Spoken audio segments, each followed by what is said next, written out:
À qui l'envie d'une sieste au travail n'a jamais pris après le déjeuner? Elle est encore timide, mais pourtant encouragée par le ministre de la Santé. Oui, c'est Yannick Neuder qui vous le dit. Le ministre de la Santé dévoile une vingtaine de mesures pour améliorer la qualité du sommeil. Puisque les Français dorment de moins en moins, ils ont perdu 1h30 de sommeil en quasiment 50 ans. Et 20% des Français sont même en dette de sommeil avec moins de 6 heures par nuit.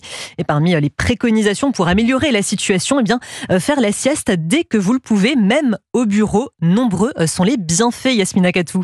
Oui, un petit somme tous les jours après le déjeuner, idéalement, rien de mieux pour retrouver votre énergie, éclaircir vos idées et être plus attentif. L'effet est immédiat dès le réveil. La sieste a aussi des bénéfices sur le long terme, rappelle Isabelle Poirot, psychiatre et présidente de l'Institut national du sommeil et de la vigilance. Ça peut avoir un vrai bénéfice dans certaines pathologies chroniques, comme les problèmes d'arthrose. Ça peut contribuer à améliorer la qualité de vie en général.